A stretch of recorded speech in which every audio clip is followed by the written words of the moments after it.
This video is sponsored by Raid Shadow Legends. In Naruto, there is over 2,000 unique and individual jutsu. Now these jutsu can be taijutsu, genjutsu, or ninjutsu. They can even be senjutsu, kinjutsu, or kenjutsu. Kenjutsu is swords, kinjutsu is forbidden. But even though there is quite literally thousands of jutsus, we tend to see the same jutsus over and over and over again. Chidori, Shadow Clone, Transformation Jutsu, and most importantly, Rasengan. But the beauty of the Rasengan is that over the years as Naruto grew, so did it. It was no longer the little ball of chakra he had started with. He had adapted to things like the Rasen Shuriken, adding other chakra natures to it, making it really big. But as I sat here and I thought about the Rasengan and the journey that it's gone along with Naruto, I got to thinking, what is every single Rasengan ever used in Naruto? And what are the strongest? You see, the Rasengan has been used by Minato, Jiraiya, Naruto, Boruto, Konohamaru, and Kakashi. And from all of these people, we've got a myriad of different types of Rasengans being used in different ways. So today, I'm hoping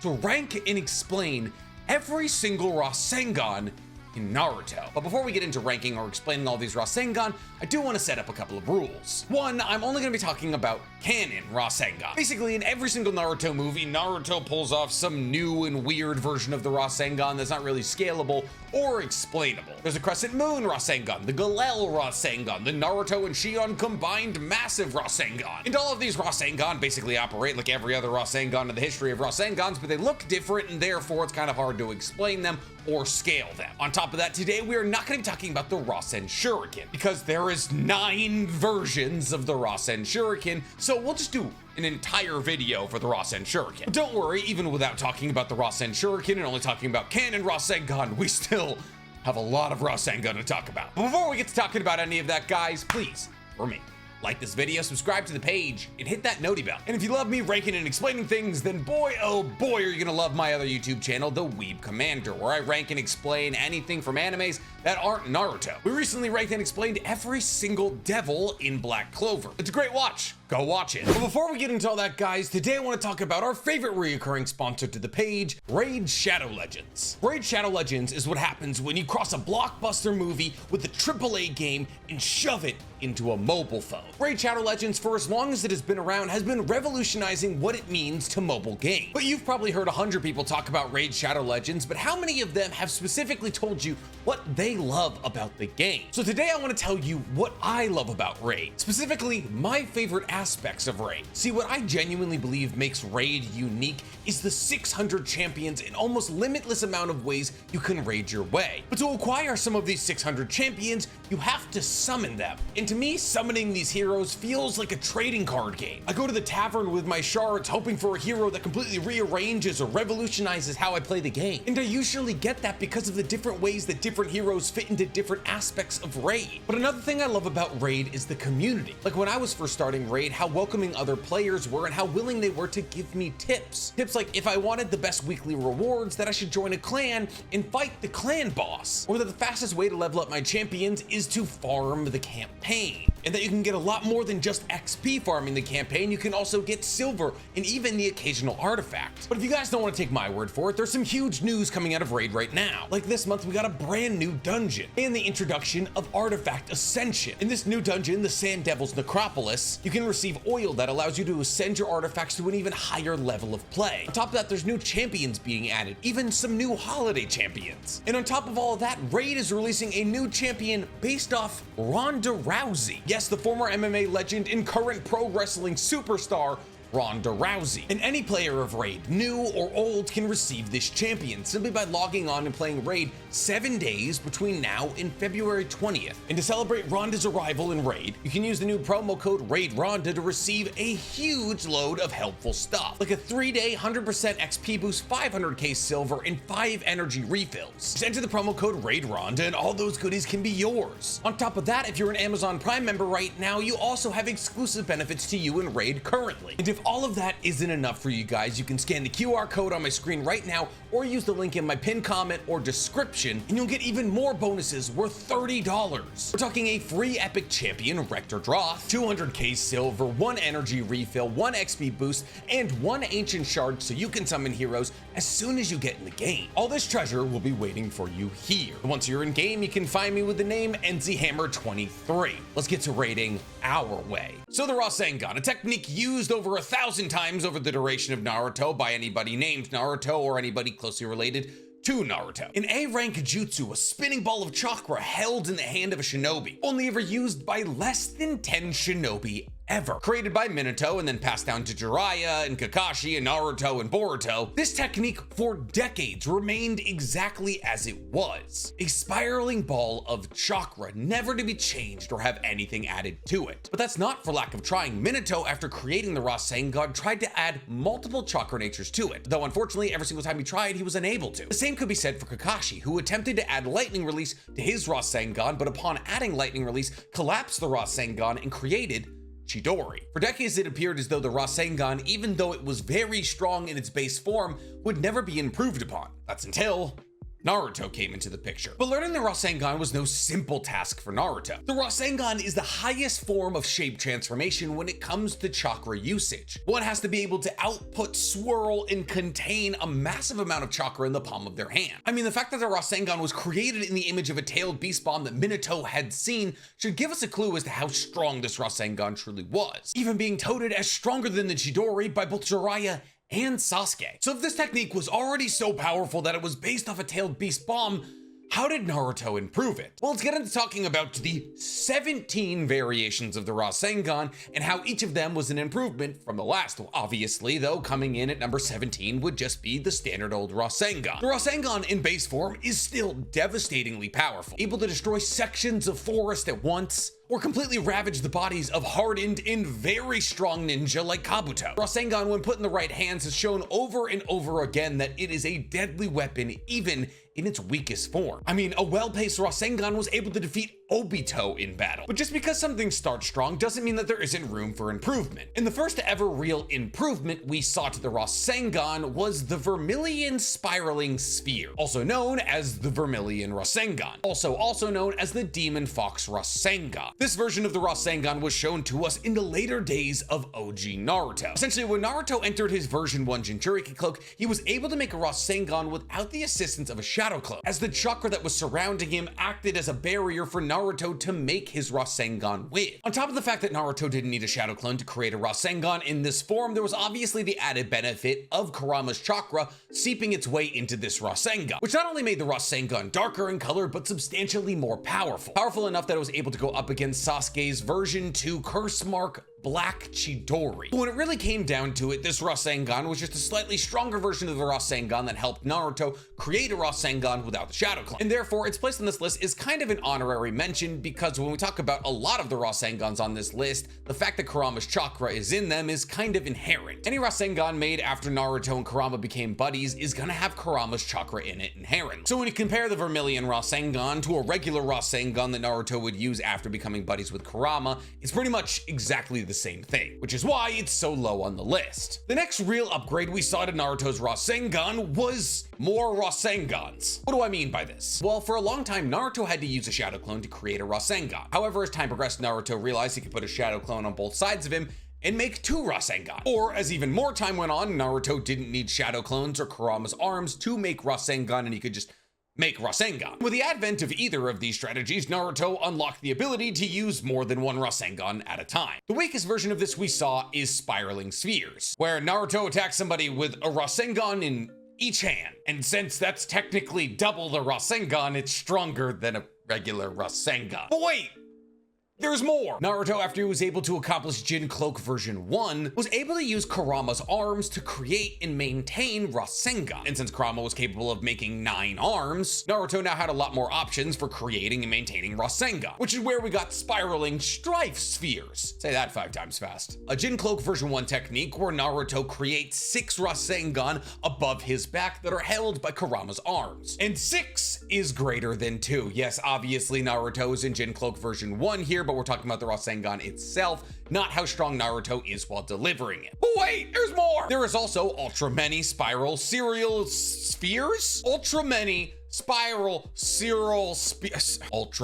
spiraling serial spheres, which is where Naruto makes a ton of shadow clones and then gives all of them Rasengan to have an entire barrage of Rasengan. Now, putting the ultra many technique this low is kind of weird, and I'm gonna have to explain why it is this low. See, this technique is incredibly powerful. We've seen Naruto use it to push back things like a deep forest emergence from Madara, and we basically saw him use an iteration of it in his battle against Kaguya. On top of that, his Sage Art ultra many big ball Rasengan barrage was enough to defeat Kurama. But we're not talking about the strength of shadow clones here. We're talking about the strength of the individual Rasengan that any of these Naruto shadow clones might be using. So while technically the ultra many technique has proved to be incredibly useful multiple times in a row, at the end of the day, they're all just using Rasengan. Obviously, Sage Art ultra many big ball Rasengan barrage is a different story, but in that circumstance, those clones are just using an ultra big ball Rasengan boosted by Sage Mode. And thus when we talk about big ball Rasengan and ultra big ball Rasengan, that's where that ultra many technique will fall in. Got it?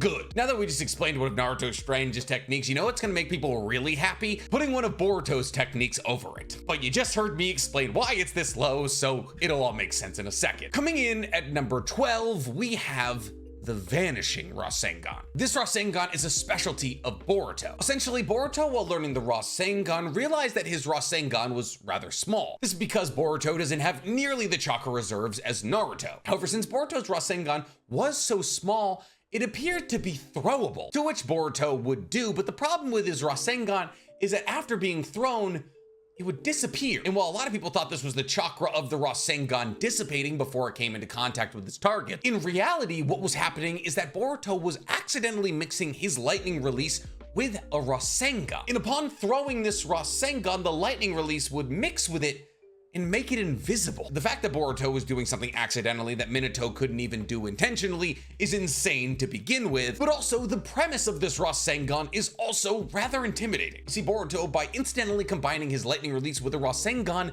has made Rasengans invisible. And while obviously his vanishing Rasengan isn't that powerful, Momoshiki, when he takes over his body, says that it's not fatal, but could be quite painful if it hits a vital spot. The concept of a Rasengan being used by, Naruto, possibly being invisible, is terrifying, especially when you consider the fact that now in the manga, Boruto is able to use completely regular Rasengans, but also compression Rasengans. So Boruto is not only able to throw Rasengans like his father's Rasen Shuriken, but also make those Rasengan invisible and just as powerful as his father's Rasengan. This makes the Rasengan an even more formidable weapon than it already was. But since the vanishing Rasengan as we know it currently hasn't truly lived up to its fullest potential yet, that's why it's pretty low on this list. But Boruto was not the first person to add a nature release to a Rasengan. Long before Boruto was even a thought, Naruto was doing it. And I know what you're saying, Nick, I thought we weren't talking about Rasen Shuriken today. And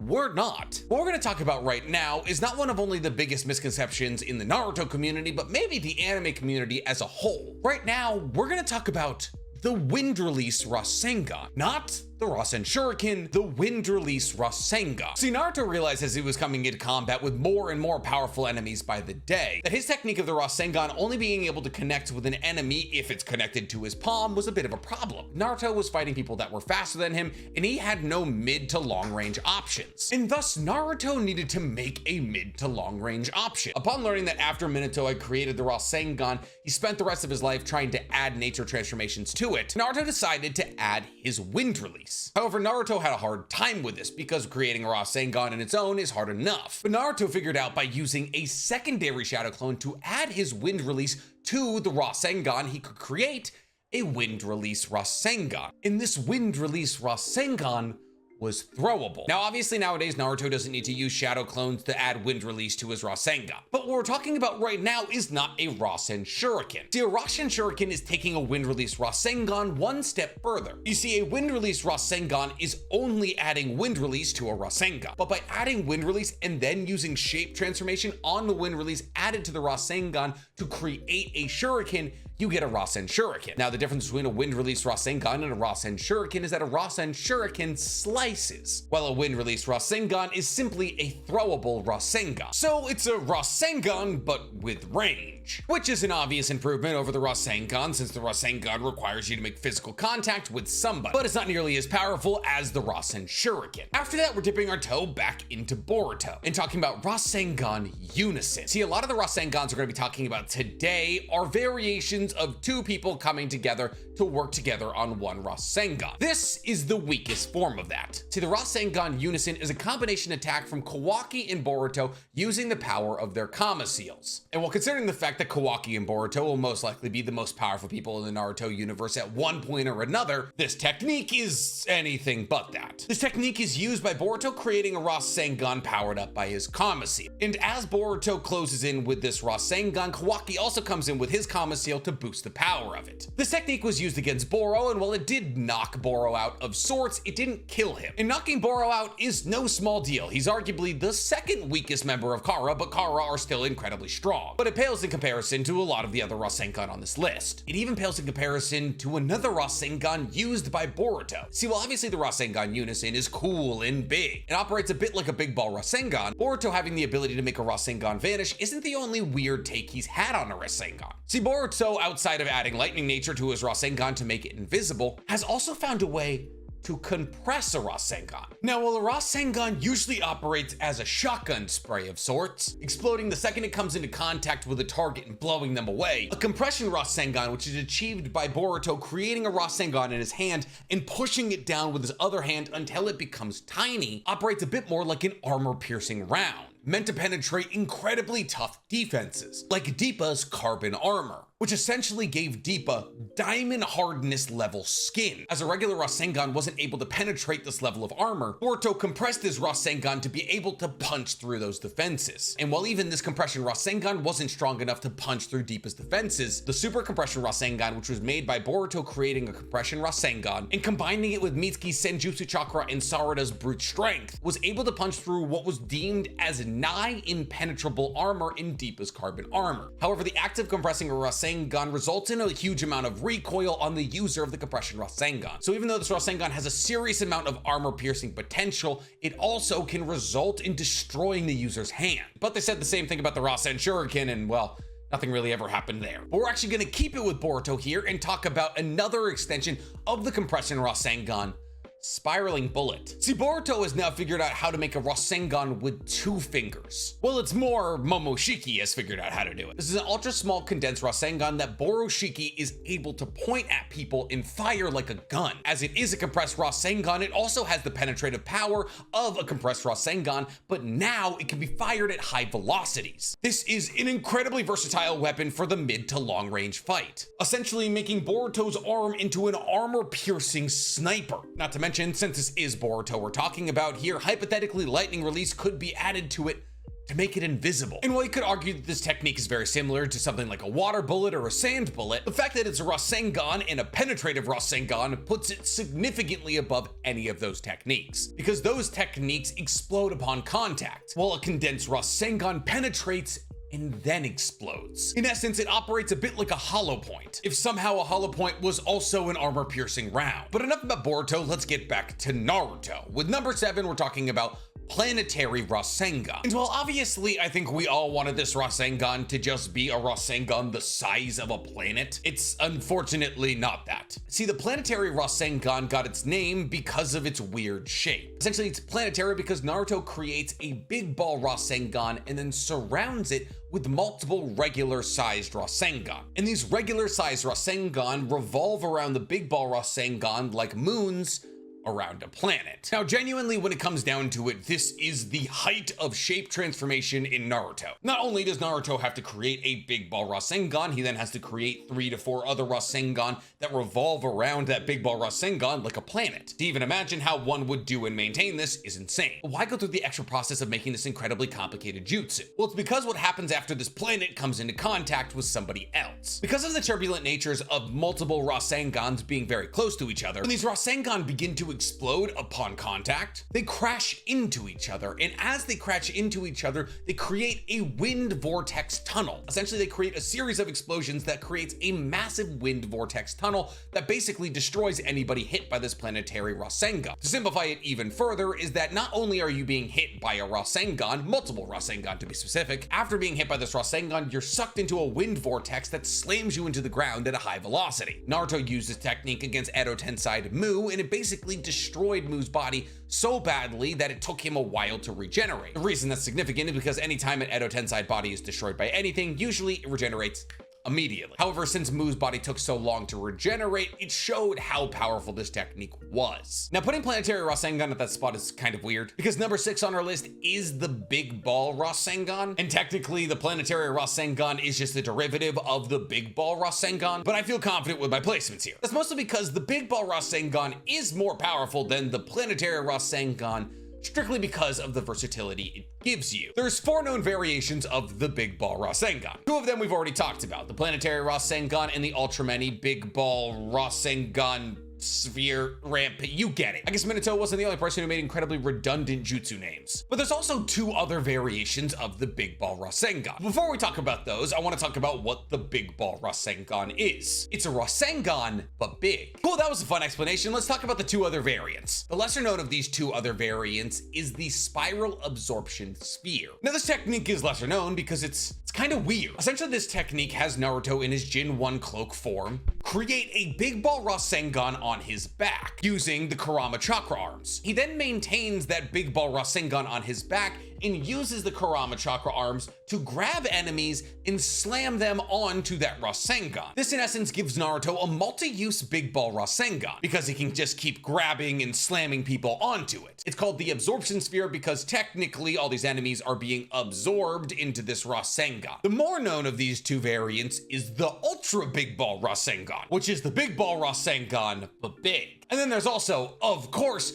the Super Ultra Big Ball Rasengan, which is the Ultra Big Ball Rasengan, but big. And while the strength of the Ultra Big Ball Rasengan has varied throughout the duration of Naruto, that kind of makes sense because so is the strength of Naruto. We saw in the early days of the war arc that Naruto tried to use an Ultra Big Ball Rasengan against the reincarnated Madara, to which Madara was able to block it with simply his Susanoo's ribcage. However, by the time Boruto rolls around though, adult Naruto is not only able to create the Ultra Big Rasengan with one hand, his Ultra Big Ball Rasengan is so powerful that while trying to not kill Delta, one of the members of Kara, he was able to make the Rasengan so big and so powerful that it outworked her ability to absorb chakra. And now considering the fact that this shinobi wear that Delta had, which granted her the ability to absorb chakra, was based off the Karma Seal, which is able to absorb any kind of chakra, and that Naruto was able to put out more chakra in this Ultra Big Ball Rasengan than she could absorb, is insane. I mean, this is Delta we're talking about, and she is one of the stronger members of Kara, and mind you,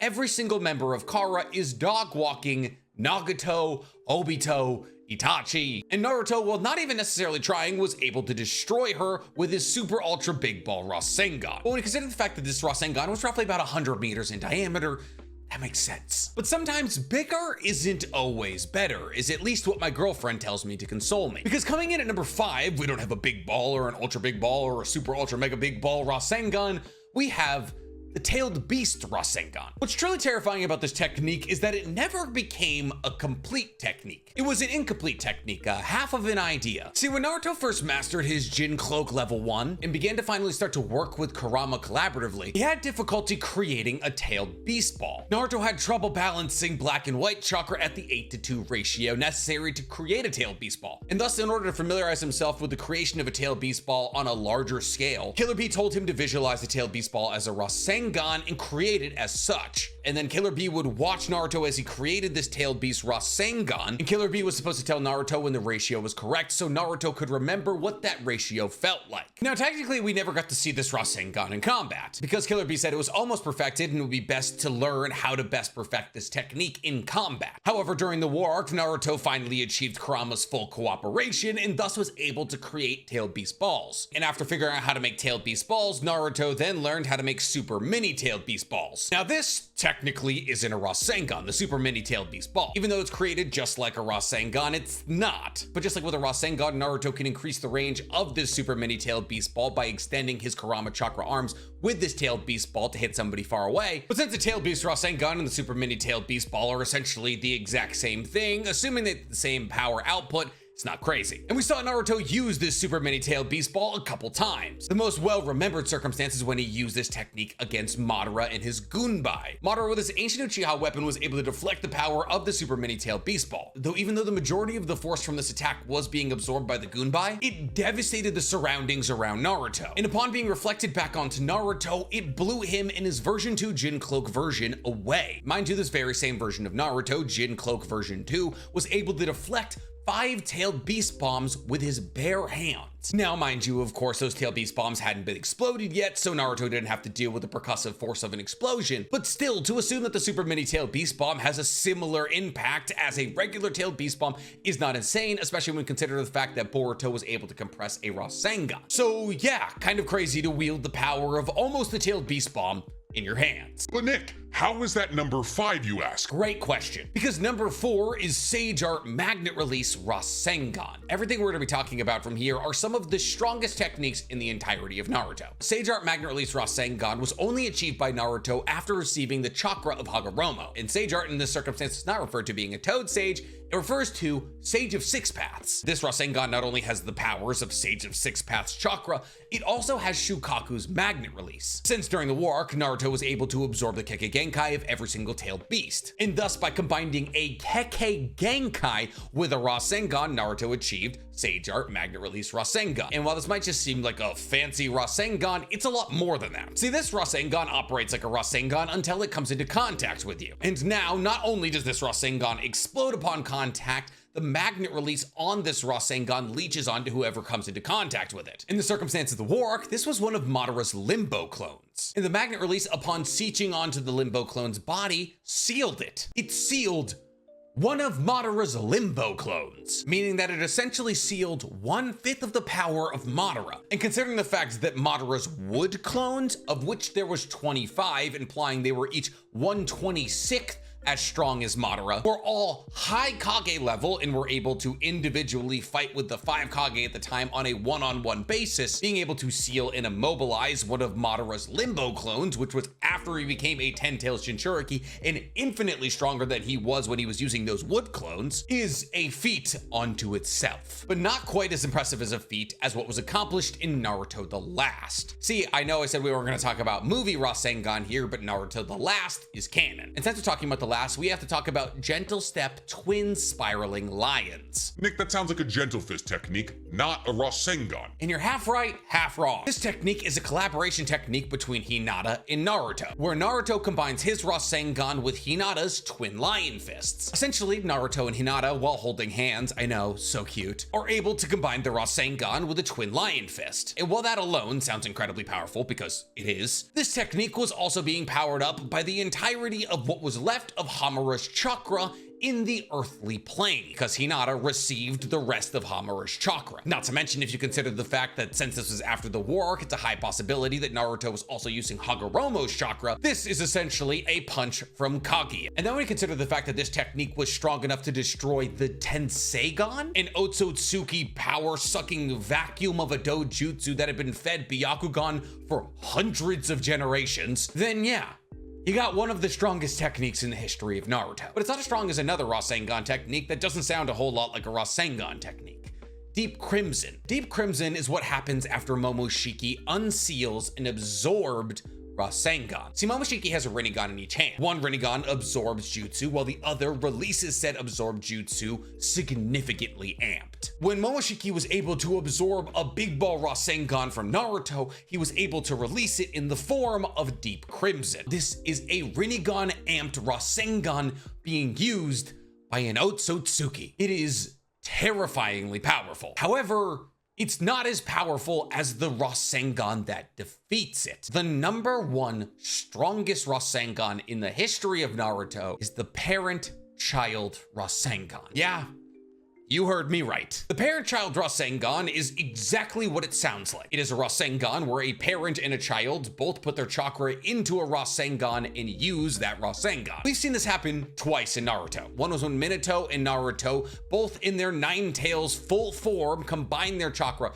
to make a massive Rasengan that they used against Jubito. Now, while this version of the parent-child Rasengan was enough to injure Jubito, it's not even the strongest iteration we've seen. But mind you, that was two halves of Kurama, both using the entirety of their strength to make a Rasengan. The strongest iteration that we've seen is the parent-child Rasengan between Naruto and Boruto. Because that parent-child Rasengan, which was created by Boruto creating his usual small Rasengan and then having Naruto dump all of his chakra into it to super boost it, was not only able to destroy Deep Crimson, it was also able to full kill Momoshiki and destroy a god tree simultaneously. So to run that back quickly for you, this Rasengan destroyed a Rinnegan boosted Rasengan from an Otsutsuki, killed an Otsutsuki, and destroyed a god tree. Doing just one of those things still would have put it at #1 on this list. Doing all three of them means it's not even close. But what do you guys think? What do you think is the strongest Rasengan ever used? Do you want to see me ranking and explaining all Rasen Shuriken? Tell me in the comments below. And while you guys are down there, please, for me, like this video, subscribe to the page, and hit that noti bell. Listen, could I have snuck the Rasen Shuriken into this list? Absolutely. But I have an editor who doesn't like filming 900 clip videos, so blame him. Don't blame him. I also didn't want to make a 900 clip video.